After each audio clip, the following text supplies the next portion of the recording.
Hello, and welcome to episode 7 of the National Task Force on Lawyer Wellbeing podcast series, The Path to Wellbeing in Law.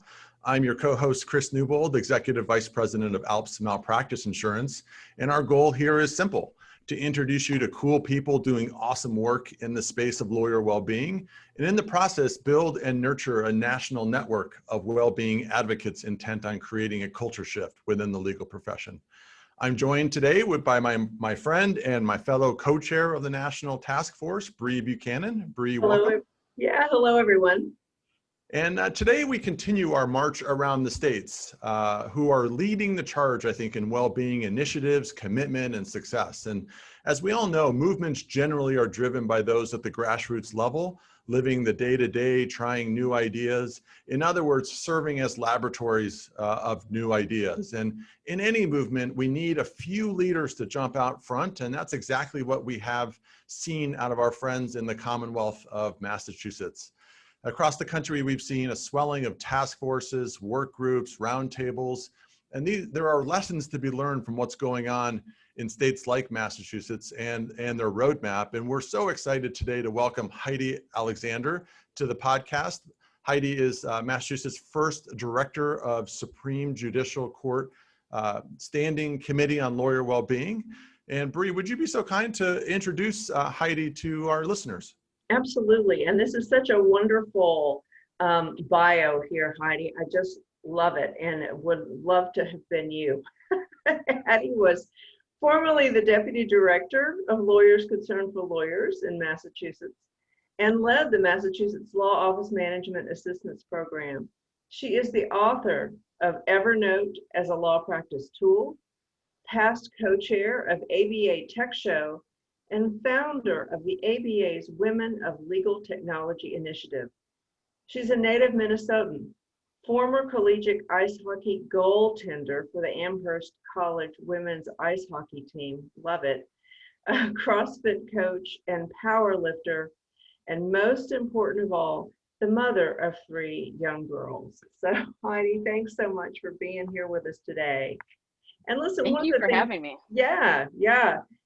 One of the things that we always ask our guests is just a little bit about what drives your passion, and really wanting to hear from everyone what has brought you into the well-being movement. What experience in your life is a driver behind your passion for this work?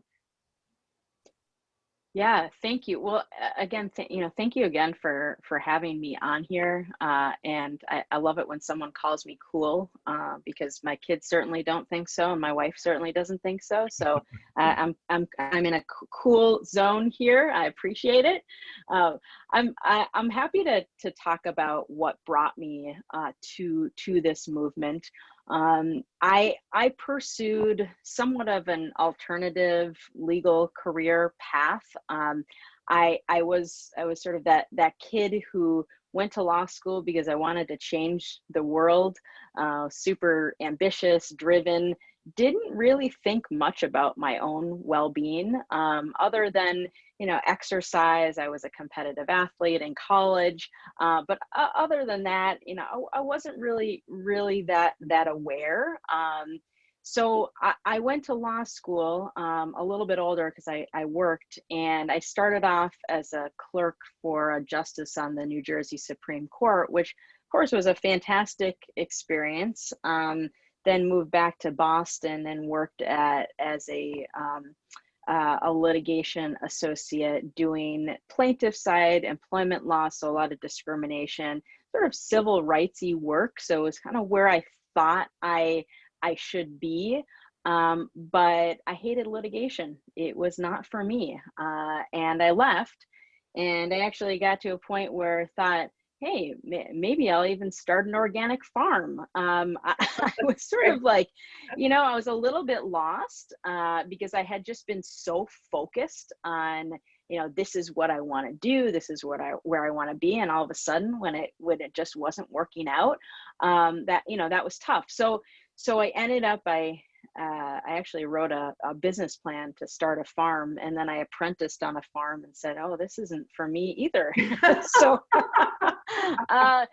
but all that time I got really involved in the bar associations, and ended up sort of pursuing an interest of mine, which was more along the lines of the management of the practice, and really focused on marketing and technology. And I started to consult with some firms. And so that's actually what led me to Lawyers Concerned for Lawyers in Massachusetts, because Lawyers Concerned for Lawyers actually has a program, which is a law office management assistance program. So it's actually part of our state's lawyer assistance program, where they're practice advisors that consult with primarily solo and small firms on the business of law. And you know, one of the things I realized when I was in that position was that the two services, the clinical services, the focus on well-being, and the management of the practice were intertwined. There's such a connection, right, between the personal and the professional. And so, you know, I got much more interested in the well-being work. And then I shifted to this position that I'm currently in, working for the court, you know, really focused on well-being. But in addition to, you know, the sort of commitment that I have, that I've always had to working, sort of doing public service work, you know, I do have some life experiences that have drawn me here too. You know, and so for those listening, you know, that some of this may ring true for you. I was when I was in law school, I actually got my first migraine with an aura, and it's a pretty scary experience. You see a bright light, and it's almost like you think you're having a stroke. Right. And so, you know, that was pretty scary. I drank a lot in law school to deal with stress. I had my first panic attack before I sat for the Massachusetts and New York bars, and then had a lot of anxiety when I was in practice. And so it wasn't really until then did I really start to focus on, you know, on my own well-being and kind of what that meant. So I do feel like I come from this from a lot of different angles and perspectives. Absolutely. I really identified a lot with what some of the things that you were saying. Yeah. And I remember having a lot of the same difficulties early in law school, and you just sort of persist and then do the things that you think you're supposed to do and you're told to do, and it doesn't fit, and then you move on to finding something else. And so it sounds like you've got a really great sort of balance and full life right now. So that's wonderful. Yeah. I do. Yeah. Well, let's talk about your state. So the Supreme Judicial Court launches this standing committee on lawyer well-being, and I'm just curious on how does that happen, right? Who were the players? How did things kind of start to form? Obviously, you're a result of that work. So give us the background on how the well-being committee launched there in Massachusetts. Yeah. So this was really a collaborative effort, I think, by many of the leaders here and the pioneers in Massachusetts, including leaders in our court, leaders from our state's lawyer assistance program, folks in law firms, public agencies, bar associations, and other organizations. But I think it was really our late Chief Justice Ralph Gantz who was responsible for making this a reality. The Chief Justice, who actually just passed away very, very suddenly, almost maybe a few weeks ago now, he was really dedicated to this work, and he was a huge advocate and proponent of the SJC steering committee. And so the steering committee was the first committee that formed and then transitioned to a permanent standing committee. You know, and again, I mean, the Chief Justice, he was a leader in so many ways. You know, this wasn't his only focus. So his death is a huge loss for the entire community here. Heidi, do you know what drove his personal passion for this issue? Yeah, that's actually an interesting question, and I actually don't think I could answer that question. I mean, he was the sort of guy that just was a really compassionate person, a really thoughtful person, someone who was always looking out for others, potentially to the detriment of himself. I mean, he was someone who was so driven, and I just can't imagine, the stress that he had been under, especially, starting in March with the pandemic. So I think, I think he sort of comes at it from a number of different ways, because he was also very, very, very much committed to racial injustices as well, which, as I'll definitely would like to talk about later, there's such a tie to well-being there. So I think he was just a fantastic person all around. Yeah, I think I've shared with you, Heidi, that one of, in my 5 years working on this, his quote that I think he shared is one of my favorites in the well-being space. And it basically says, the health of our legal system depends on the health of the legal profession. And the health of the profession depends on the health of our lawyers, right? I just think that really encompasses and encapsulates just kind of what we're trying to do here, and how it's all intertwined in terms of the well-being and functioning of a legal system, and how dependent it is on us to be thinking about those participants within the system and their particular health to drive the success of the system. Mm-hmm. Yeah, I mean, he really was someone who was very, very wise and very good with his words. Yeah. So what have been some of the, obviously you kind of had a kind of a interim committee. Now you have a standing committee. So what have been some of the outcomes of the process, and kind of where do we now find ourselves today? Sure. So we had this steering committee, which formed in 2018, and it met from 2018 to 2019, which was led by retired SJC Justice Margot Botsford, who also is another just tremendous leader and inspiration for this work. And so under her lead, they convened a number of subcommittees over the course of the year, and each of those subcommittees represented a different sector, and each wrote a report. And so upon review of the reports, a series of recommendations resulted. And so the steering committee then compiled its formal recommendations and the reports from each of the subcommittees and into this 150-page report, which was then released in July of 2019. And so they didn't really want to stop there, because the thought was, well, we have this great report, right, with all these recommendations. Now what do we do? And so in the report, one of the recommendations was to create a permanent standing committee. And so that happened in January of 2020. And a bunch of new members were added there. So they weren't necessarily the people who had worked on the steering committee report. They were new folks. And then in order to help guide implementation of the recommendations, that's when I was then hired as the one full-time director of the committee in March, about a day before the pandemic. But with my roots, really in the lawyer assistance world, it made for a really easy transition. So that's sort of where we got to, and then I can, I'm happy to later on tell you all the wonderful things we are working on. Yeah. And so, Heidi, I'm just wondering, there was just this really clear and tight progression of the work there in Massachusetts.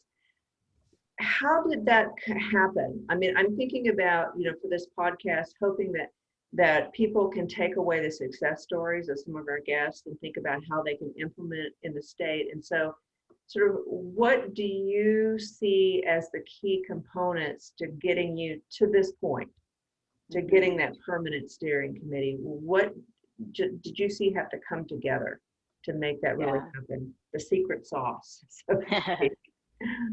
Well, I mean, I do think that it was essential to have the Chief Justice and the court behind these efforts. And also in particular now, so we have Justice Margot Botsford, who's the retired justice, you know, she led this steering committee, and then and now is one of the co-chairs of the standing committee. And so, you know, she's very well known. She has fantastic ideas. So she's kind of a major player here. And so I think that's really helpful. But I also think, you know, we have a number of different leaders that we are connected to, who have really, you know, really bought in and are passionate. And so I think it's really helpful to have, you know, people who represent all these different legal sectors. Like in particular, our committee. So our committee is comprised of people at public agencies. We have the number 2 person at the Attorney General's office. We have a dean of or the dean, I should say, of Boston University Law School. We've got a medical advisor. We have someone from Greater Boston Legal Services. And then we have advisors on our committee who are regulators, and also the executive director of our state's lawyer assistance program. So so I think, you know, it's definitely helpful to have the buy-in of those leaders, and then each of those people then sort of have their own, what we call kitchen cabinets. And so we kind of have our tentacles everywhere. So I think, you know, one of the important pieces, and it's something that we work on, is extending our reach, you know, creating this awareness. And Right. and the more we can do that and kind of bring on those people and continue to extend the reach, I think that's really helpful to get that buy-in. Wonderful. Absolutely. And I'm just curious real quick. One of the key players in some of the states are the state bar associations. And do you have them at the table in Massachusetts? Yeah, absolutely. So we are a state, we do not have a mandatory bar, but we have actually, I think we now have 33 bar associations by my last count. And one of them is the Massachusetts Bar Association, which is a huge bar association, represents people from all over Massachusetts, and also the Boston Bar Association, which it typically represents a lot of the larger firms. But our co-chair, so we have Margot Botsford, but we also have Denise Murphy, who is our other co-chair, who is the current president of the Massachusetts Bar Association. Wow. So talk about, yeah. Wow. And her whole focus this year with the Bar Association is well-being.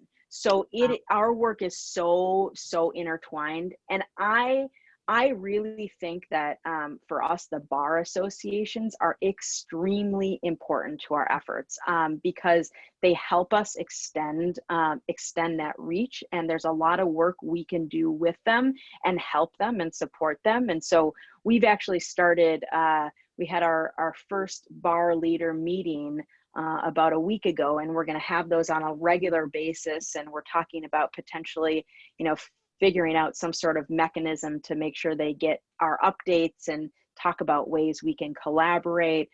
So we really want to make sure that we are supporting them, and we are working very, very closely with them. And Heidi, does that extend to the totality of bar associations in your state, the specialty bars, county bars? You know, obviously your state bar is a large and an effective one.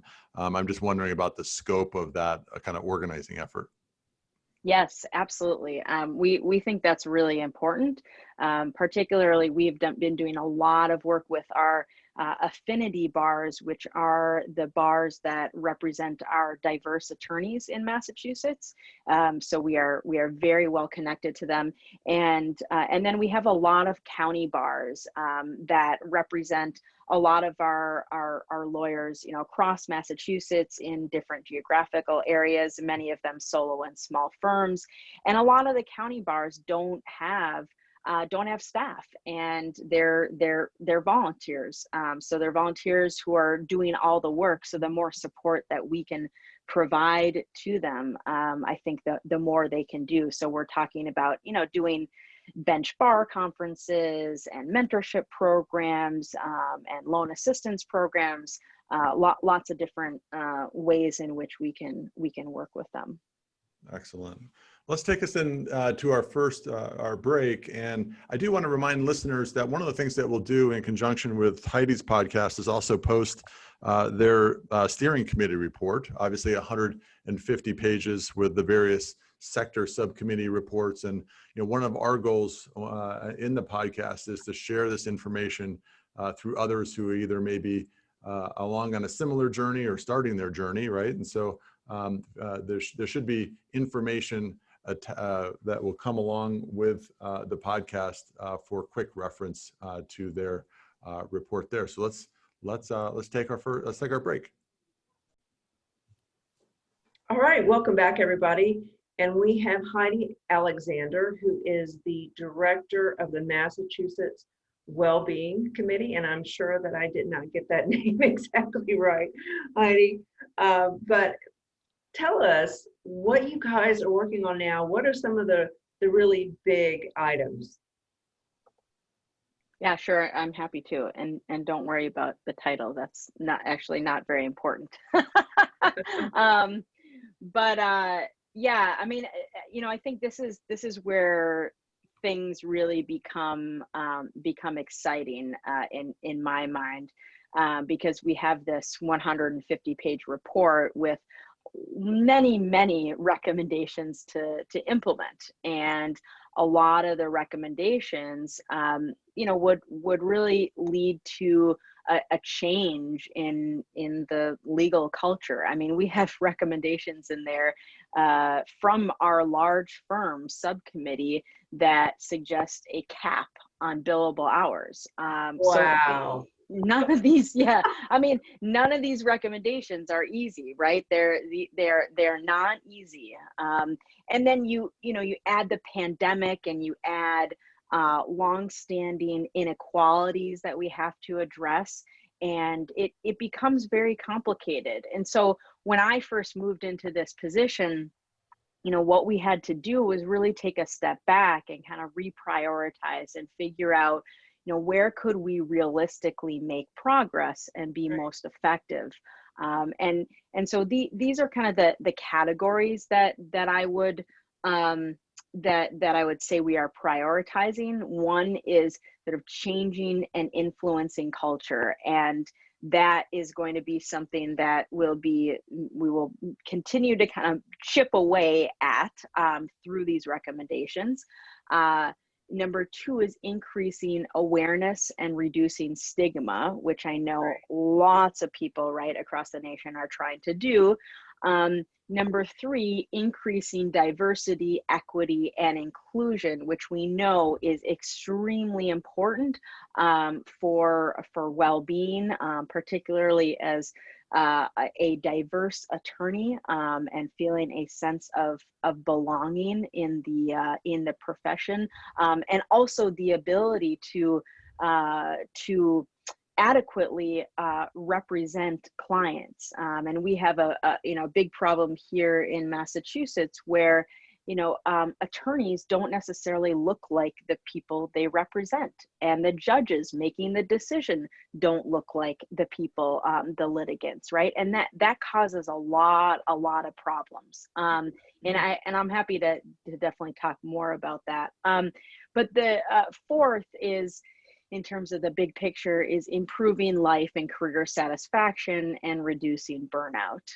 And then the fifth is increasing civility. And we know that, we've seen sort of across the nation this decline in civility. And so we think that is extremely important in terms of increasing well-being. So those are the big picture items, which are kind of being held over our head. Yeah. And on those pillars, have you developed working groups underneath that? What's your strategy in terms of an execution strategy? Yeah. So we have So we have, like I talked about, these kitchen cabinets. Each person on our committee has a kitchen cabinet, and sometimes we use that kitchen cabinet as sort of an advisory group. Sometimes they're working on something specific. So for example, we have a law school subcommittee, and the law school subcommittee is comprised of faculty and administrators and law students from each one of our law schools here in Massachusetts. And what they are working on specifically right now is a toolkit for Massachusetts law schools, a well-being toolkit. And this will be for law students, faculty, and administrators. And some of the issues they're going to address will be, how do you access mental health services? What sort of programs can you provide? How should faculty sort of be attuned to well-being issues, and how can they integrate that into every single one of their courses? How do you address cultural competency? So they're doing a lot. And I think part of what I think is going to be so great about that is, if we can do it the right way, if we can take that toolkit and disseminate it to all these law schools and actually have them implement this, I think it's going to go a long way in terms of making some real culture changes in the law schools. Because we do have a lot of folks representing all these different law schools. That's amazing. And I just want to say, Heidi, whenever you get that, we want to be able to post it on the task force's website and try to share. Of course. Dates. Of course. That sounds really wonderful. And that's just one, I'm sure, of many projects that you're working on. Are there any others that you wanted to highlight? And I want to say too that they are using the National Task Force law school toolkit, using aspects of that. So that has also been very helpful to them.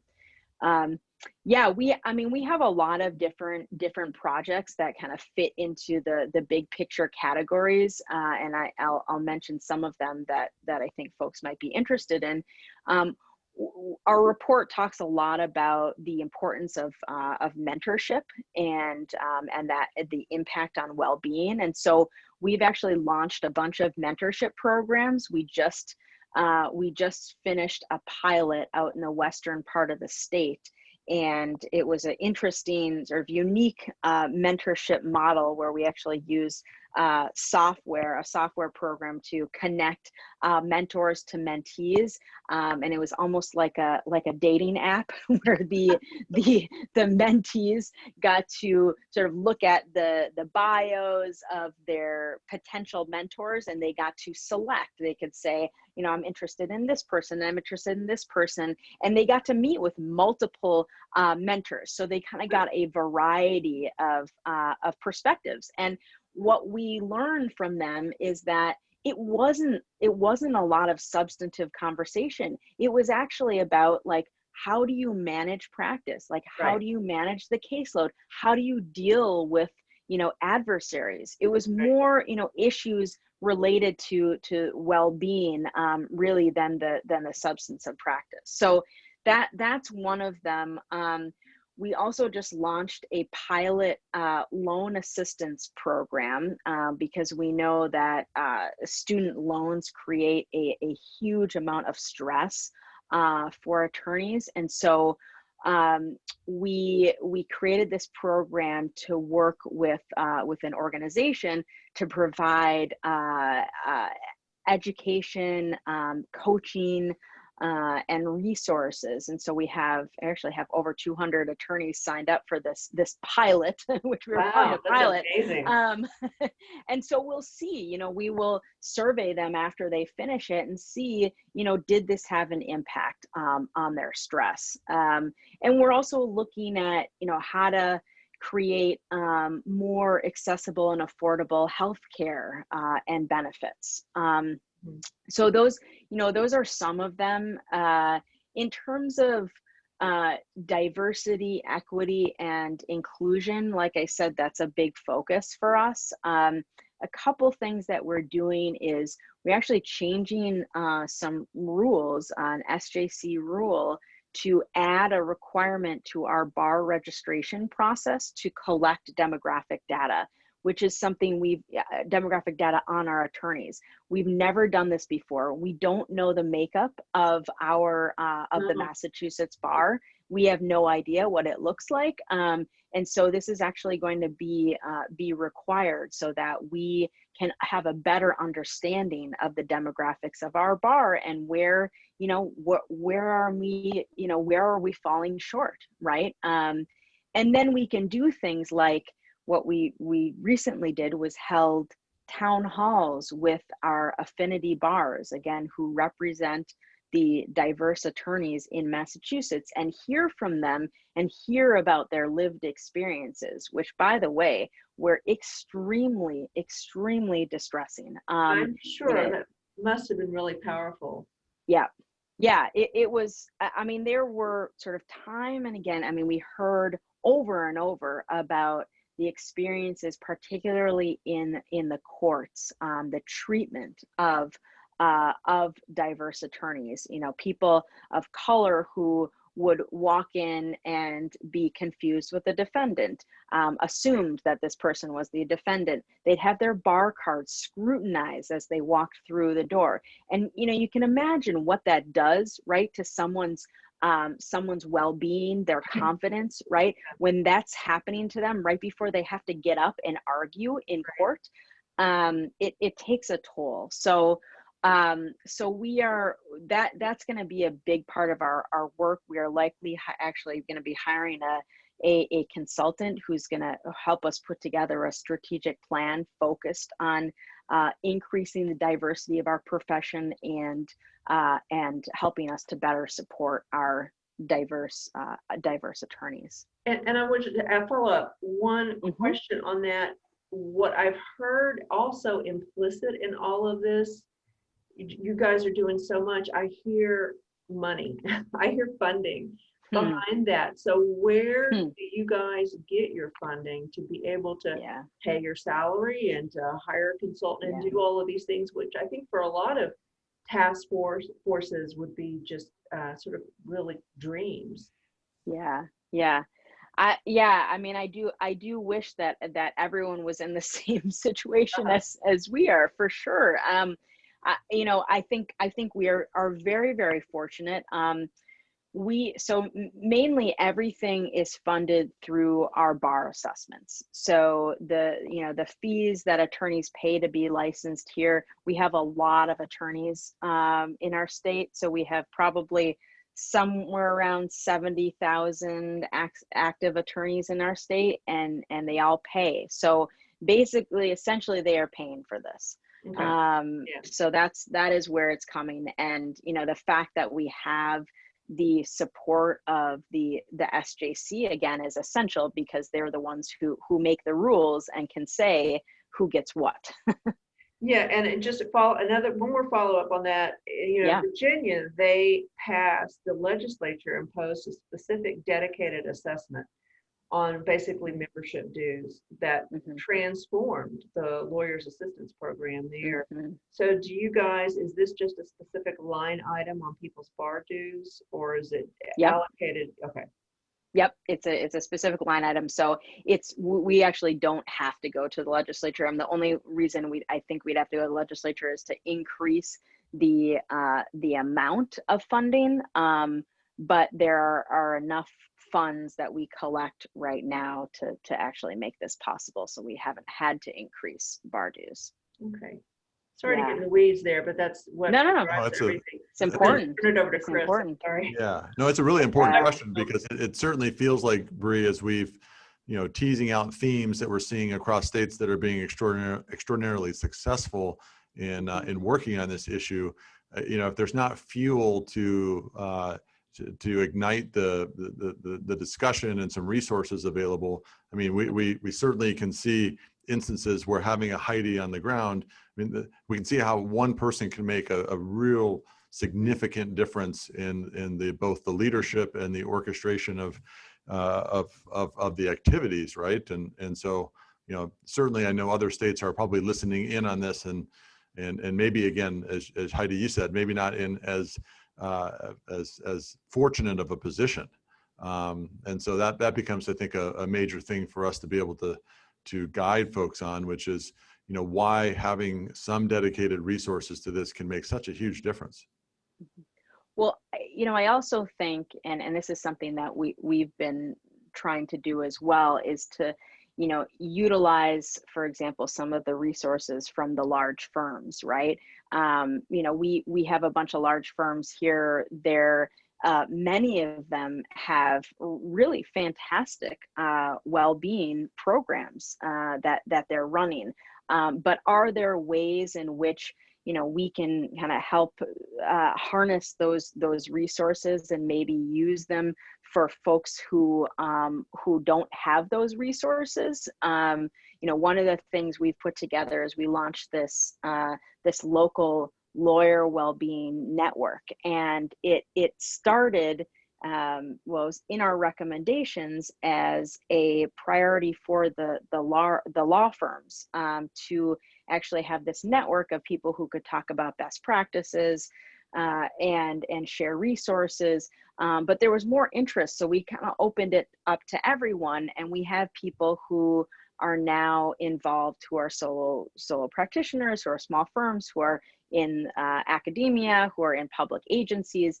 And what we're trying to figure out is, is there some way that we could kind of use the resources of the large firms almost in like this sort of pro bono, charitable effort, right? To help other people. Like, could maybe this, the public agencies or the solo folks, utilize some of the well-being resources that these firms have created.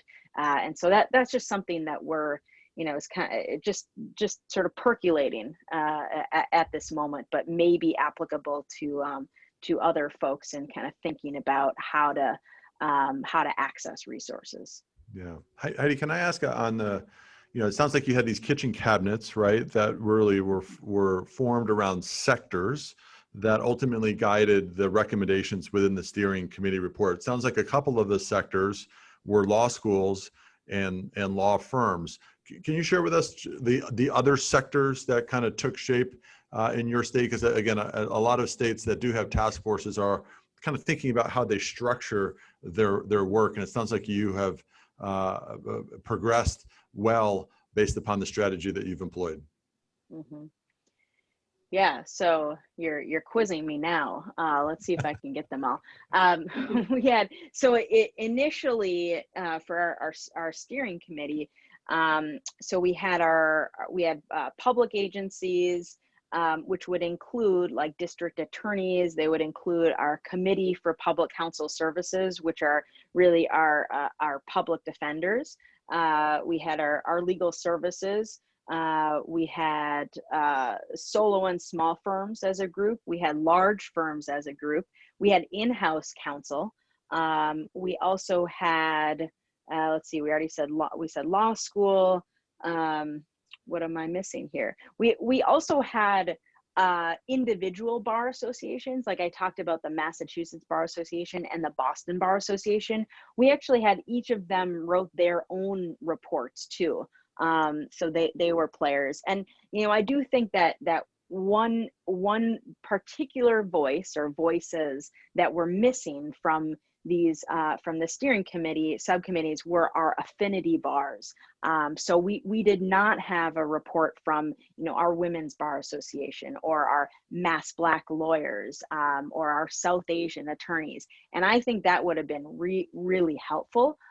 So if people are thinking about that, that's a perspective I would definitely add. I'm probably missing a group, but I just can't think of it right now. No worries.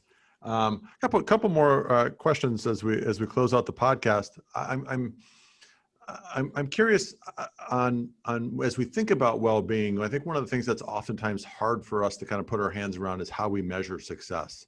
Right. Mm-hmm. And I'm just kind of curious, as you're clearly working on 5 pillars. You're going to be moving forward multiple initiatives. I'm curious, Heidi, on your perspective of how do you know when we've crossed certain thresholds toward either improvement, or are there way stations out there that you can visualize that give you the confidence that we are making a difference? Hmm. That is a fantastic question, and it is something that we think about all the time. And I think about it particularly in my household, because actually my wife is a physician and researcher, and her focus is on implementation science and evaluation. So we talk about this all the time. What is the most effective way to evaluate? And so, what we're doing right now is, we're hoping to embark on this sort of bigger study of lawyer well-being in Massachusetts to, somewhat create a baseline. But I do think that, I think a lot of these efforts are they're gonna have to continue. They're gonna have to sort of adapt and change. And we're probably never gonna get to the point of where we say, oh, we're done. Everyone's great. Everyone's fantastic, right? There are gonna be different issues that arise. And so, I think in terms of like our individual programs that we have and our pilot programs that we're running, we're going to evaluate those specific programs and see, how they impact the well-being. Like when I talked about this loan assistance program, we will do a survey at the end of that, and we will try to measure, whether the program had any impact, right, on the stress. And so, if we can show that in the short term, and then maybe, then take that to sort of a broader scale, and then again, evaluate that later on, it may be looking at these things in sort of little pieces, but also, also keeping track of like keeping our pulse on changes, sort of over the course of a number of years. Like, are we seeing any differences in terms of, are there changes in terms of substance use and addiction? Are there, what are the different issues that are arising? So I think we sort of use that. I mean, it's evaluation in some ways, but in other ways, it's also to figure out, where we have to focus our efforts, right? Collect the data and then make these data-driven decisions about what sort of programs we're going to have, and then just kind of keep moving along and keep adapting and to the changes. So that's sort of a long non-answer to your question, because I don't think that there's one. I don't know exactly what what the right way is to do that, but those are some of the ideas we have. Good. Well, let me ask you just as a final question. Obviously, a lot of our listeners are at different points of the journey. Lessons learned. What are some of the things that you've learned the hard way? Any advice or recommendations that you would make to others out there as they think about igniting change and culture shifts in their respective states? Mm-hmm. Yeah. So I think, like I said before, I think it's really helpful to have the buy-in of, as many people and, definitely influential people in your state as possible. I do think that initially, when I started working on this, I was sort of a deer in headlights, thinking about, how do we tackle this major culture shift that we would like to happen. And what I learned was, having these big picture goals were good, and I think they help us sort of focus our efforts, but we have to really work on the concrete and tangible actions, where we can also, demonstrate milestones. Like we've done this program, it's done X, Y, and Z, it's helped people in this way, right? It's really, it's impossible to tackle every issue right away. And so a lot of what we've done is prioritize our efforts. And we have looked at attorneys who are really struggling, especially during this time. So, a lot of the solo and small firm attorneys, while we know that the large law firms need a massive culture change and there's a lot of work to be done, like I said before, there's a lot of great well-being efforts that are already happening there. And so, sometimes you sort of have to step back and say, okay, like let them do their thing, let them do their work. Where we're really needed is over here. And I think there's a lot of things that we can do, I guess, for the larger firms, like create these networks and that sort of thing. But I don't really feel like there's sort of a one size fits all model for them. So it's a little bit more difficult, but I do think kind of focusing in, you're not going to be able to tackle it all at once. It's a incremental process. Yeah, there's no doubt that big goals ultimately need to be broken down into small steps, and obviously the creation of your role is a small success in our bigger picture story of well-being across the country. So that's well, Heidi, again, I want to thank you for your time, your expertise. You are, even though you interesting route to getting to where you are today, but as we all know, you are now a mover and shaker in our well-being movement. I would consider you a thought leader. We need folks who are thinking about this on the day-to-day, and let's be honest, we need more Heidi Alexanders out there in the field advancing this at the state level. So I thank you for your time, your commitment. I'm sure that if others have questions of you, that you'd be willing to field those questions, and we'll include Heidi's contact information associated with the podcast and on the National Task Force website as well. Bree, any parting remarks? Just, Heidi, I'm so impressed with all that you're doing and the energy and the broad perspective that you're bringing to this, and just really in being able to persist and get things done. It's so impressive. And thank you for all that you're doing. And to our listeners, thanks again. Thank you. I really appreciate this. And, I've been an avid listener of the podcast. So you've had some just phenomenal guests on here. I feel like I'm not worthy of this, but I do appreciate it. And I so appreciate all your work. So thank you. All right. Excellent. And to our listeners, we'll be back in a couple of weeks. We'll have on the podcast Martha Knudsen, who is spearheading well-being efforts in the state of Utah, right? So we've went through from Virginia to Massachusetts to we'll pick up with Utah. And again, some really interesting things happening at the state level that we're excited to share with our listeners. But for now,